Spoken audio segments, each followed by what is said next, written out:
So now next is, from the first he had a driving curiosity along with a bright mind. He also had a mother who encouraged his interest in learning. She took him on trips, bought him telescopes, microscopes, cameras, mounting materials and other equipment and helped him in many other ways. तो कहते हैं कि first class से ही उसमें एक बहुत ही driving मतलब बहुत ज़्यादा क्यूरियोसिटी थी, जिज्ञासा थी उनके मन में, और साथ ही साथ उनका माइंड भी बहुत ज़्यादा ब्राइट था। तो साथ एक और अच्छी बात ये थी कि उनकी मदर जो थी वो हमेशा उनको एनकरेज करती रहती थी, उनका इंटरेस्ट क्रिएट करती थी लर्निंग में, और उनके लिए वो बहुत सारे ट्रिप्स वगैरह अरेंज करती, उनके लिए telescope, microscope, camera, mounting material और भी जो भी इक्विपमेंट उनको चाहिए होता था उनकी हेल्प के लिए वो उनको मतलब अरेंज करके देती थी, और भी बहुत सारे ढंग में उनके उसकी हेल्प करती थी वो। I was his only companion until he started school, his mother said. After that I would bring home friends for him, but at night we just did things together. Richie was my whole life after his father died when Richie was in 3rd grade. तो उसकी मम्मा क्या कहती है कि मैं ही एक लौती उसकी companion थी जब उसने स्कूल जाना शुरू किया था, और बाद में घर में उसके लिए फ्रेंड्स मैं ही लेके आती थी, लेकिन रात को हम दोनों ही अकेले रहते थे। और मेरे लिए मेरा बेटा रिची जो है, रिची मीन्स रिचर्ड ई ब्राइट, वो मेरी पूरी ज़िंदगी था। जब मतलब मेरे हस्बैंड की मतलब उसके पापा की जब डेथ हो गई थी, जब वो रिची 3rd में था, तो उसके बाद मतलब मेरा बेटा मेरे लिए पूरी दुनिया था, मेरी लाइफ था। She and her son spent almost every evening at the dining room table. If he didn't have things to do, I found work for him, not physical work but learning things. His mother said he liked it, he wanted to learn.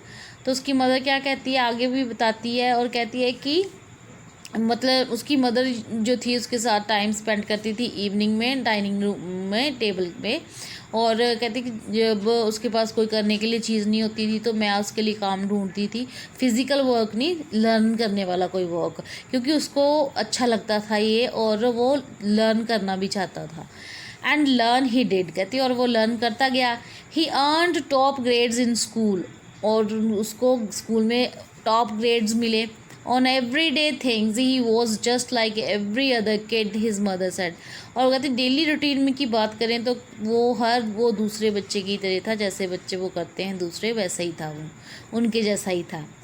By the time he was in the 2nd grade, Ebright had collected all 25 species of butterflies found around his hometown. तो जब वो 2nd grade में हुआ तो उसने मतलब almost 25 species जो थी बटरफ्लाइज़ की, जो कि उसके होम टाउन जहाँ पर रहता है रीडिंग नाम की जगह पे, वहाँ पे मतलब 25 टाइप्स थी, काइंड्स थी बटरफ्लाई की, और वो सारी की सारी उसने कलेक्ट कर ली हुई थी। तो नीचे देखिए ये टेबल दिया हुआ है उन 25 स्पीशीज़ का जो उसने कलेक्ट की हुई थी। नेक्स्ट है, That probably would have been the end of my butterfly collecting, he said, but then my mother got me a children book called The Travels of Monarch X. That book, which told how monarch butterflies migrate to Central America, opened the world of science to the eager young collector. तो वो क्या कहता है कि शायद मेरा butterfly collecting का जो वो हैबिट थी, हॉबी थी, वो ख़त्म हो चुकी होती, लेकिन फिर क्या हुआ, मेरी मम्मा ने मुझे एक बुक ला के दे दी जिसका चिल्ड्रंस बुक थी वो, और उसका नाम था the travel of monarch x. Monarch क्या होता है, जैसे आपने सुना होगा रानी मधुमक्खी कहते हैं ना हम, तो वैसे ही बटरफ्लाइज में एक मोनार्क बटरफ्लाई होती है जो सभी को मतलब कंट्रोल करती है। तो कहता है कि वो जो बुक थी मतलब वो बताती थी कि मोनार्क बटरफ्लाइज जो है वो कैसे सेंट्रल अमेरिका को माइग्रेट करके जाती हैं, और इस तरह इस बुक ने मेरे लिए पूरी वर्ल्ड जो था साइंस का, मेरे जैसे यंग कलेक्टर के लिए, जो कि यंग था, कलेक्टिंग करता था बटरफ्लाइज की, उसके लिए साइंस का पूरा वर्ल्ड ओपन करके रख दिया इस बुक ने। नेक्स्ट है, At the end of the book, readers were invited to help study butterflies migrations. They were asked to tag butterflies for research by Dr. Frederick Urquhart of the University Toronto, Canada. Ebright's mother wrote to Dr. Urquhart, and soon Ebright was attaching light adhesive tags to the wings of monarchs. Anyone who found a tagged butterfly was asked to send the tag to doctor Urquhart. तो कहता है कि book पढ़ते पढ़ते and में जो book के मतलब जो रीडर्स थे उनको इनवाइट किया जाता था कि आप भी आइए और बटरफ्लाई की जो माइग्रेशन कैसे होती है, जैसे वो दूसरी जगह कैसे जाती हैं, इसकी स्टडी कीजिए.